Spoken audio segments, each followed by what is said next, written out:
పేదవాడి పక్షాన నిలబడతా, ప్రజా గొంతుకై నినదిస్తా. వాయిస్ ఆఫ్ వాయిస్లెస్, తెలుగువారి మనస్సాక్షి, సాక్షి టీవీ. సాక్షి టీవీ ప్రసారాల కోసం మీ స్థానిక కేబుల్ ఆపరేటర్ను వెంటనే సంప్రదించండి. భారత క్రికెట్ జట్టు చరిత్ర సృష్టించింది. ఇంగ్లాండ్ కంచుకోటగా భావించే బర్మింగ్హామ్లో టీమిండియా తొలిసారిగా ఇంగ్లాండ్ జట్టును మట్టి కరిపించింది. 1967 తర్వాత భారత జట్టు ఇంగ్లాండ్ జట్టును వారి సొంత గడ్డపై ఓడించడం ఇదే తొలిసారి. 58 ఏళ్ల నిరీక్షణ ఇప్పుడు ఫలించింది. ఈ మ్యాచ్లో టీమిండియా విజయంలో ఆ ముగ్గురు ఆటగాళ్లు కీలక పాత్ర పోషించారు. బర్మింగ్హామ్ వేదికగా ఇంగ్లాండ్తో జరిగిన రెండో టెస్ట్లో భారత్ చరిత్రాత్మక విజయం సాధించింది. భారత్ 336 పరుగుల తేడాతో ఘన విజయం సాధించింది. భారత్ నిర్దేశించిన 608 పరుగుల ఛేదనలో ఇంగ్లాండ్ 271 స్కోర్కే ఆలౌట్ అయింది. దీంతో ప్రస్తుత సిరీస్ను భారత్ 1-1తో సమం చేసుకుంది. ఈ విజయంతో గిల్ సేన టీమిండియా టెస్ట్ హిస్టరీలో సరికొత్త చరిత్ర సృష్టించింది. భారత టెస్ట్ ఫార్మాట్ చరిత్రలో ఇంగ్లాండ్పై ఎడ్జ్ బాస్టన్లో టెస్ట్ మ్యాచ్ నెగ్గడం 58 ఏళ్లలో ఇదే తొలిసారి.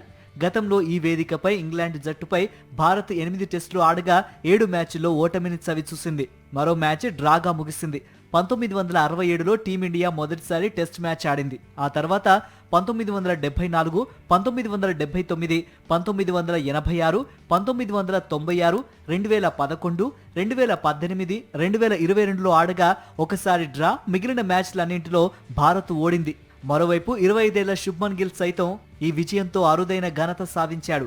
టీమిండియా పగ్గాలు చేపట్టిన రెండో మ్యాచ్లోనే జట్టుకు చారిత్రక విజయం అందించాడు.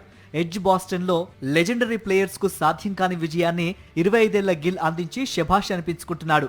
కెప్టెన్ గానే కాదు, ఈ మ్యాచ్లో గిల్ బ్యాటర్ గాను రాణించాడు.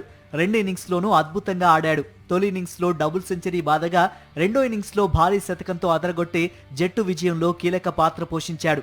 టీమిండియా విజయంలో ఆకాష్ దీప్, మహమ్మద్ సిరాజ్ సైతం కీలక పాత్ర పోషించారు. ఈ మ్యాచ్లో ఆకాష్ దీప్ మొత్తం 10 వికెట్లు పడగొట్టాడు. మ్యాచ్ తొలి ఇన్నింగ్స్లో 4 వికెట్లు తీయగా రెండో ఇన్నింగ్స్లో 6 వికెట్లు సాధించాడు. బౌలర్లకు ఎటువంటి సహాయం లభించని పిచ్పై ఆకాష్ దీప్ 2 ఇన్నింగ్స్లోనూ ఇంగ్లాండ్ జట్టును దెబ్బకొట్టాడు. ఇక ఈ మ్యాచ్లో భారత్ బౌలింగ్ విభాగానికి మహమ్మద్ సిరాజ్ నాయకత్వం వహించాడు. సిరాజ్ ఈ మ్యాచ్ తొలి ఇన్నింగ్స్లో 6 వికెట్లు సాధించాడు.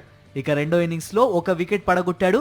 సిరాజ్ తొలి ఇన్నింగ్స్లో తీసిన 6 వికెట్ల కారణంగానే టీమిండియాకు భారీ ఆధిక్యం లభించింది. మరోవైపు టీమిండియా చారిత్రక విజయంపై దేశవ్యాప్తంగా క్రికెట్ అభిమానులు సంబరాలు జరుపుకున్నారు. జై భారత్ అంటూ నినదించారు.